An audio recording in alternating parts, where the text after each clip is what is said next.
Hey, how you doing, Duff here? What you see on the table is my Creality Ender 3. Yes, it has arrived today. I ordered it from Tiny Machines 3D.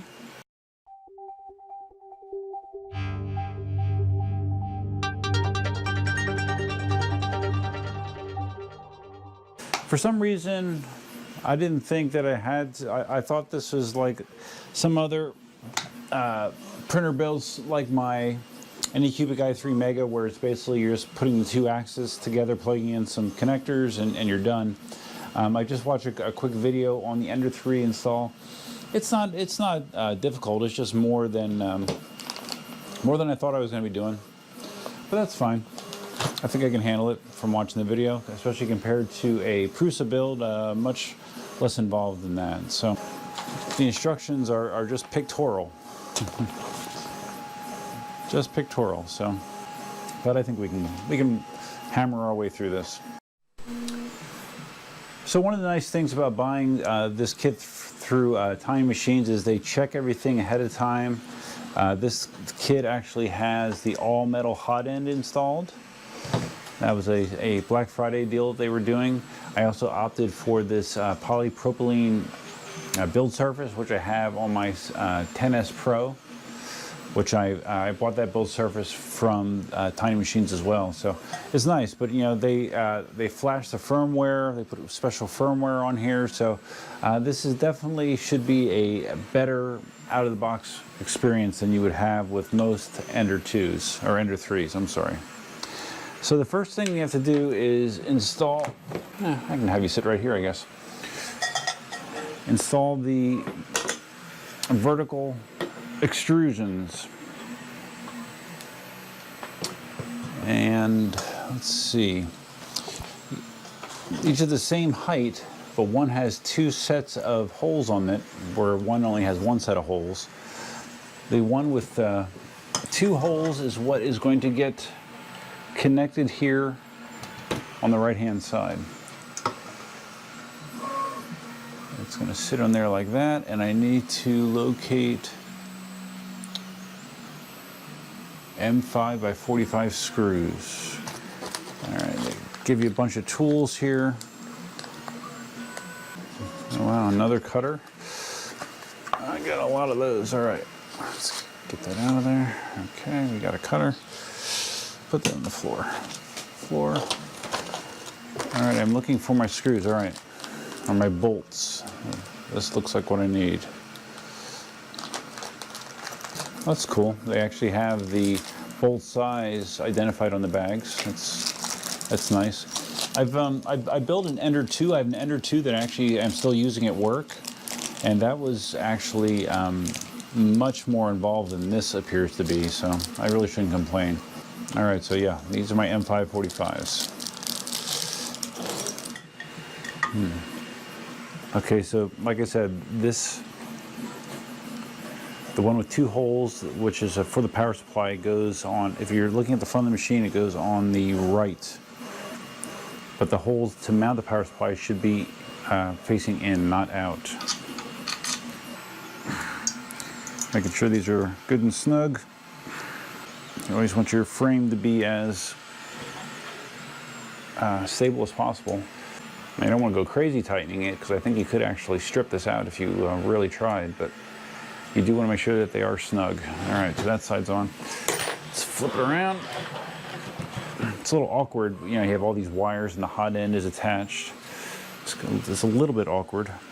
Okay, so the other side doesn't really matter which way you have it oriented, from what it looks like to me. So you may ask, like, what's up with an Ender 3? I thought you were all about Prusas. And I am. Although you may notice that this Prusa back here is now missing. I just dropped that off to get shipped back to Prusa because of the weird problems I was having with it first, giving random messages to change the filament, and then it followed up with some errors, some min temp errors that seemed to indicate a problem with the thermistor or something to do with the bed. So the whole thing actually is going back to Prusa, shipped all the way back to the Czech Republic on their dime, where supposedly they will either fix it or replace it. Personally, I'm actually hoping for a replacement. I'd like to just have a whole new unit, but we'll see what happens. But anyways, yeah, I do love the Prusa's, and I do love my Anycubic i3 Megas, even though they have been a little bit problematic lately.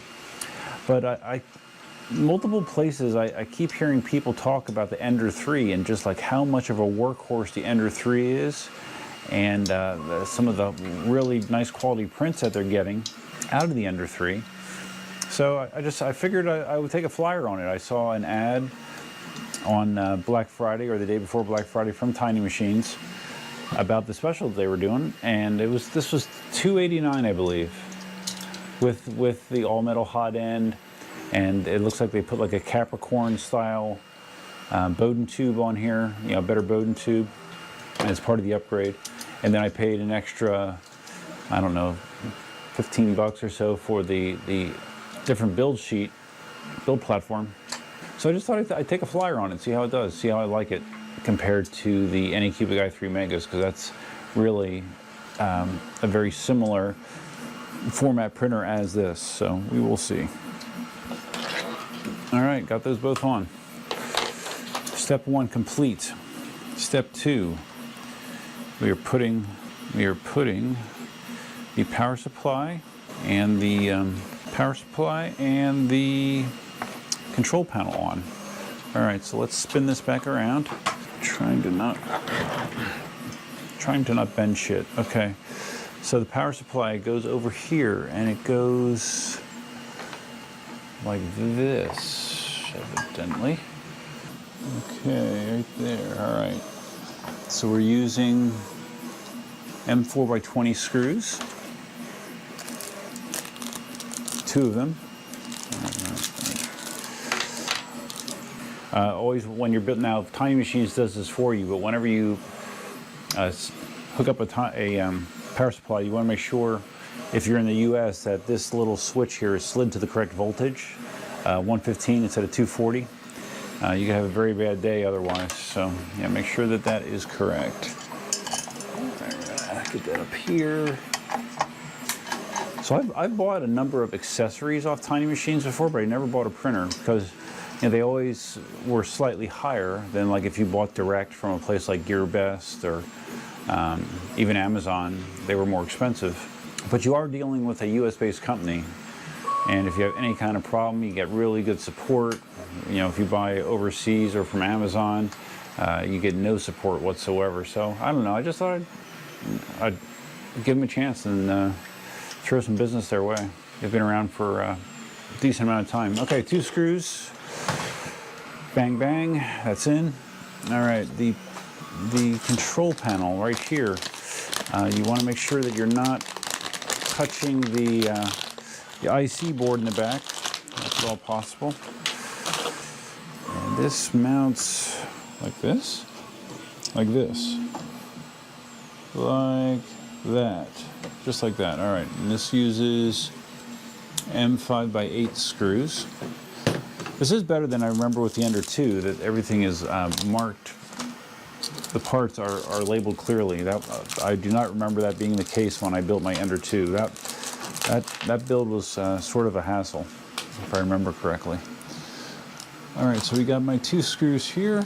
Let's get these in. So you're basically just hitting the catacorner screw holes back here. I know there's a shitload of mods for this thing too. People mod the hell out of an Ender 3. I saw there's a rather inexpensive mod you can do to convert this into a direct drive printer. You know, instead of a Bowden style, you can make a direct drive. And I think that the part that was required to do it was only like 30 bucks. It's basically a modification to the mount for the X carriage, but that was kind of cool. I don't know. I mean, if it prints fine as is, I don't see any need to do a lot of modifications.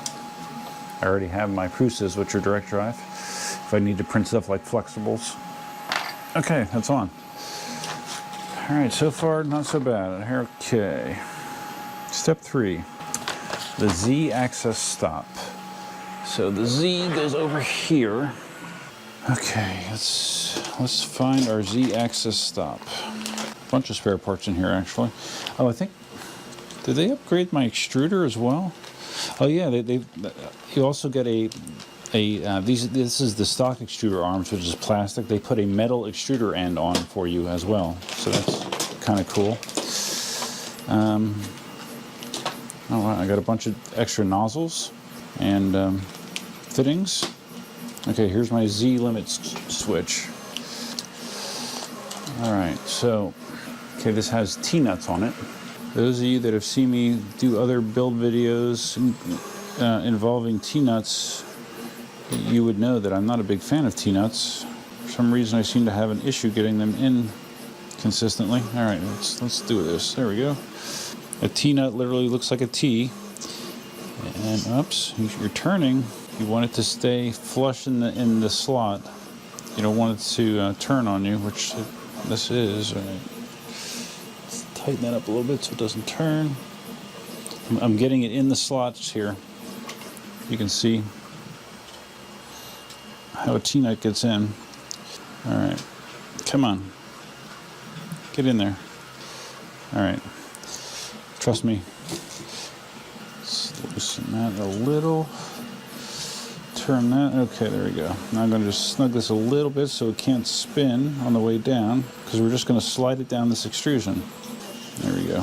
Okay, that looks good. So now it doesn't really say on the instructions how far down you're supposed to slide this.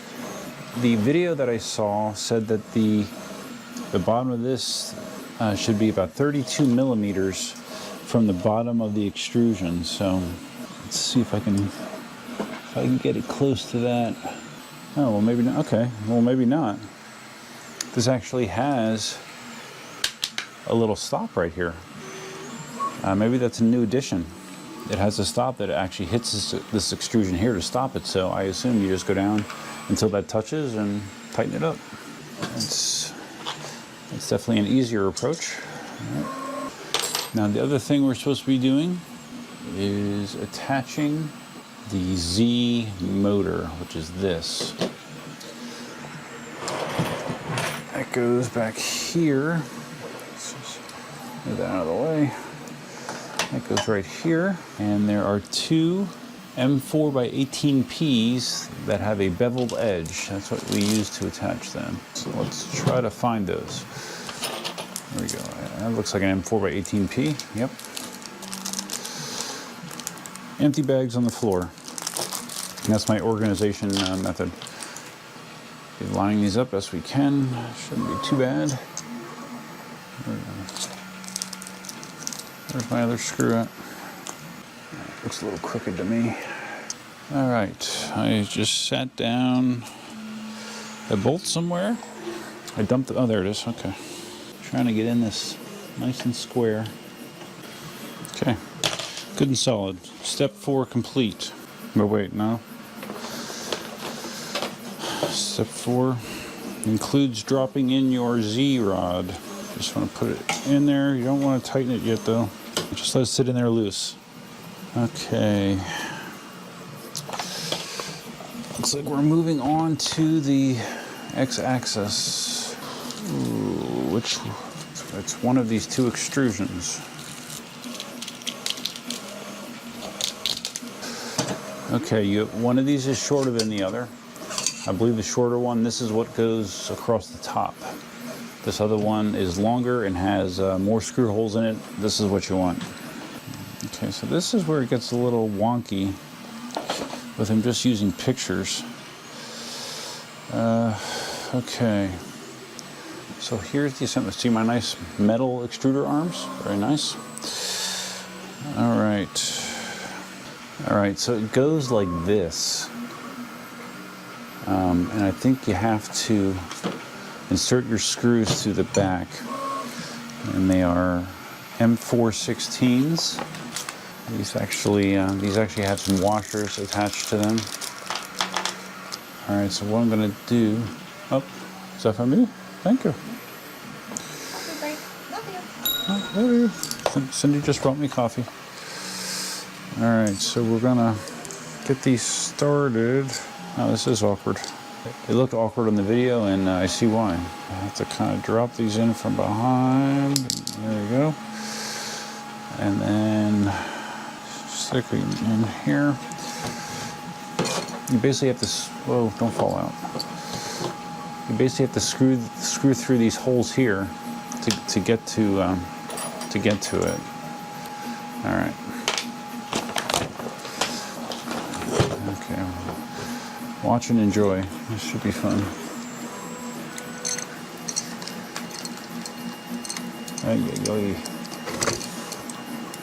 Stay, stay, stay. This is really annoying to do. I'm just trying to get one of them just threaded. Come on, baby. Just start. Just start. Nope. I knew that was going to happen. All right. Got one started. Have to drop this other one back in. I would think that they could have come up with a better way to do this part of it. All right. All right, I don't know how well this will show up on camera. Here's the bolts, so you have to get them started from the back through the extrusion, and this is what it should look like when you're done for step 5. Now, step 5 mentions also putting the coupler in now, but this rest coupler, but I don't need to do that yet, I don't think. All right, step 6.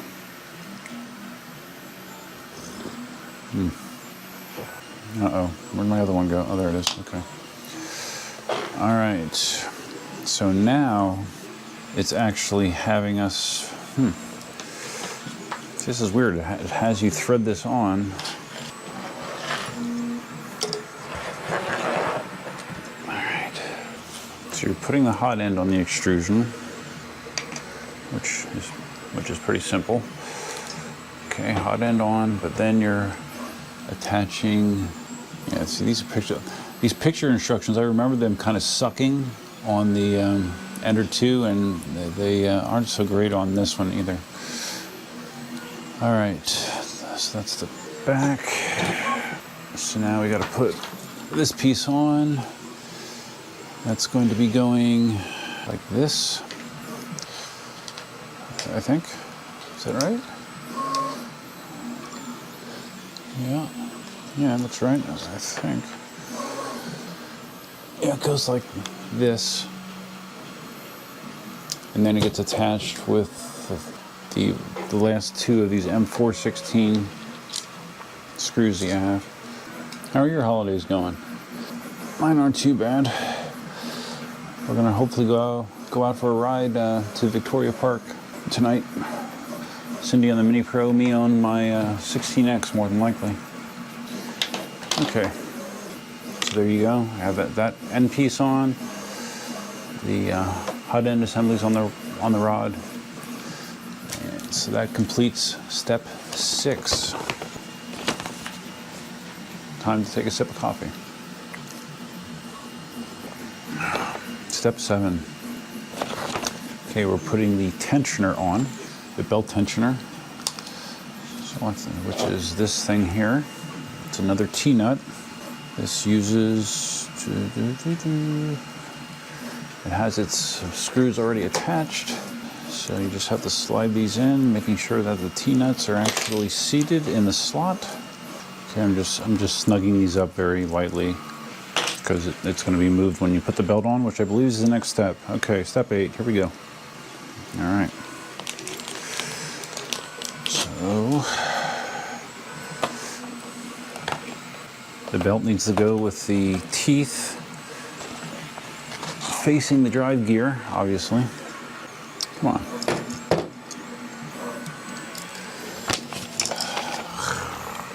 Let's try going this way with it instead. I think on the video they might have done it a slightly different way than the directions as far as order goes, and that might be part of my problem, why it's a little bit more of a struggle. The guy in the video probably was using what's been found by the community to work better, whereas I'm trying to just follow a pictogram. All right, under here. Okay, slowly but surely. All right, that should go under the wheels, right? I think.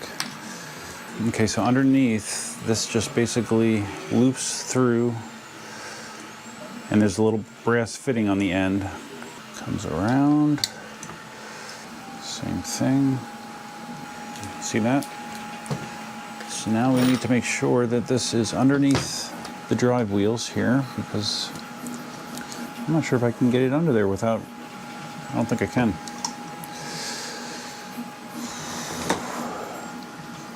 Without disconnecting the belt.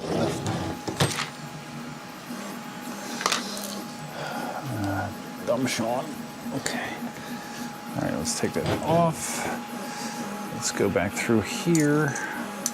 Let's go straight under the wheels this time. Come on, you can do it. Yes, all right. Under the wheels. All right, there we go. Back around the tensioner, through the bottom. Okay, there you go.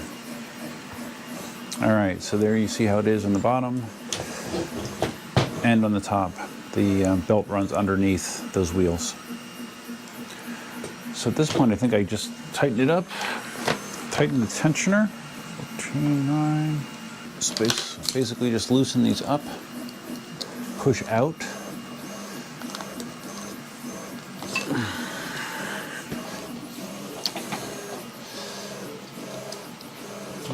Pushing out with my thumb and tighten this back up. It should be nice and snug now. Yep. All right. So at this point, I think we actually slide it onto the main body of the printer. And these directions really suck. I mean, seriously, they really do. Okay. Right. So the extruder is on this side, the left side of the printer. So that should just, these wheels should just line up with the slots in the groove. You need your Z-rod to line up here. And then, in theory, there you go.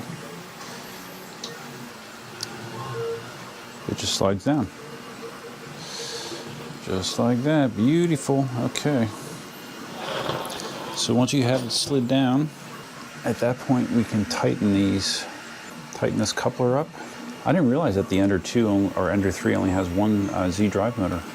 My Anycubic has dual Z. That should be snug. And it mentions tightening the threaded rod fitting up here,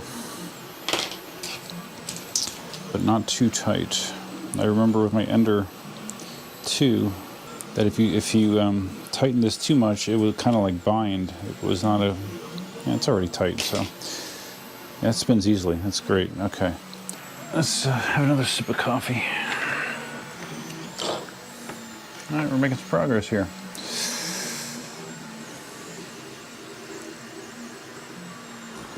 All right, we're putting the top piece on. M5 by 25 volts. These are countersunk. The piece is countersunk on the top, so you can kind of tell which way to go with it. Oh, but I thought, all right, well I can, wait a second. I thought you had to put the spool holder on first using T-nuts. That's what they showed in the video. Let's see, what does it show here? All right, the video showed to do this now. The pictures here show to do it later, but I'm gonna put the spool holder on this now. I think it makes sense to do it now.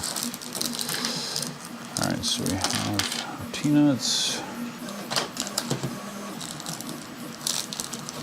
I'm looking for some more parts here. M5 by 8. I need some M5 by 8s. Okay, here they are. All right, so M5 by 8s, along with some T-nuts. And the reason that I want to put this on, and you can get a T-nut on without doing it in this manner, I guess.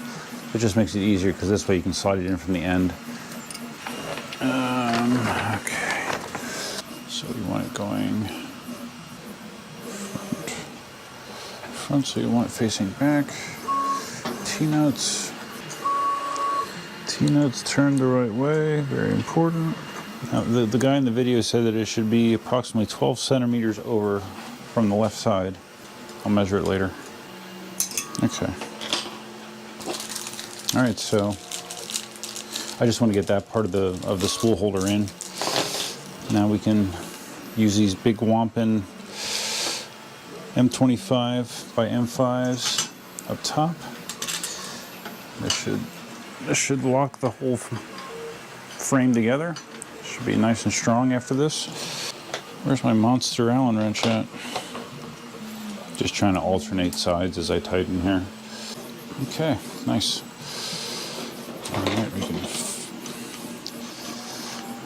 quickly finish. Can we? Okay. Quickly finish the spool holder. Okay, spool holder's on. All right. We are getting close. These are end caps. Spool holder in place. 4 screws in place. These are just end caps to cover up the sharp extrusions. Okay. Step 12. I'm on the last step. Wow. Yeah, we are just connecting shit. Plugging shit in. Okay. Very nice. All right. Oh yeah, this feels nice and sturdy now. So we got to first plug in the control board. Now it's weird. I know which one they said to do in the video. Let's see. Does it show it accurately here? Because there's actually 3 connectors on the. Yeah, there's actually 3 connectors down here. I don't know why there's 3, because the one you want to connect to is right here. The one on the side. The one farthest away from the knob is the one that you're supposed to actually connect the cable to. It's a ribbon cable here. So let's do that. Yeah, it's weird that there's, I don't know if that's for other features that you have these other connectors for. Another awkward angle to get in. All right, there we go. You have your power connection down here. Down low, there's, this looks like an XT60 connection. Plug that in a while, I guess.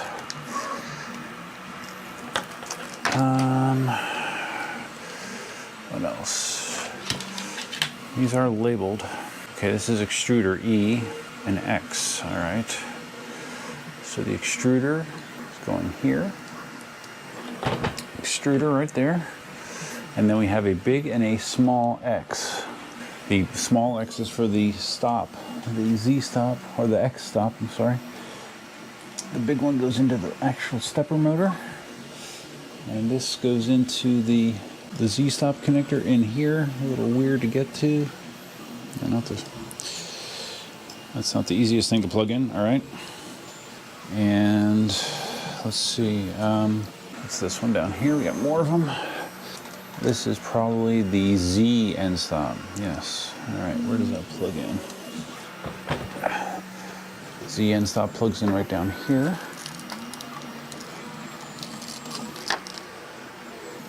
This does feel like a nice solid little unit.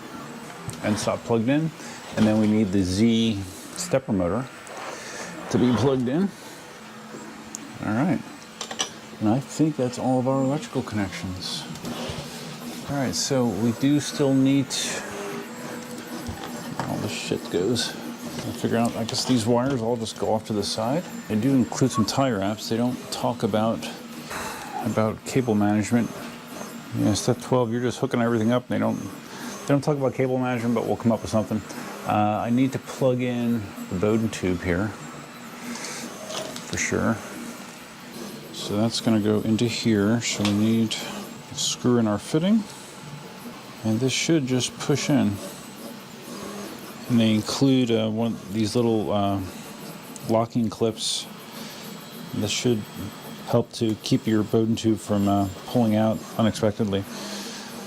All right, that is together. Let's apply power and see if it'll home itself. And make sure nothing smokes or burns.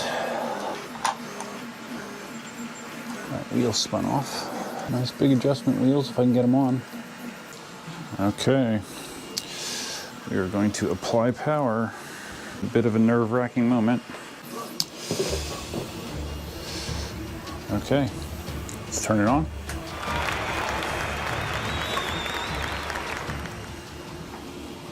Nice bright display. Let's try to home it. Oh, another upgrade that Tiny Machines does is they install the stepper motor drivers that are silent on the system board. Another nice thing. This printer is supposed to be extremely quiet when you buy it from Tiny Machines, and I cannot hear a thing right now, to be honest with you. All right, so what I need to do now is I need to level it, get some filament loaded, and we'll go from there. Okay, we are up and printing just at a normal manual bed level using the small piece of filament that's included with the printer, printing one of the test models that's on the SD card that came with it. It's the dog print, I guess, but yeah, that first layer is looking pretty good. So I think I will call this good to go, unless some sort of disaster happens while I'm printing out this model. But usually if you get to this point and it looks good, you're gonna have a good print. I'll be sure to keep you updated on how the Ender 3 performs. That build wasn't bad. It was definitely easier than what I went through with the Ender 2, so nothing to complain about there. And we'll see what kind of value we get for our $289. If you found this video interesting, please give it a big thumbs up. If this is your first time visiting the channel, please consider subscribing. If you're going to subscribe, you might as well hit the notify bell. It's over there on that side. Feel free to leave your comments, suggestions, ideas, and thoughts below, or tips if you're a fellow Ender 3 owner and you have some good suggestions for me. I know there's tons and tons and tons of mods for this printer, so I'm just dipping my toe in at this point.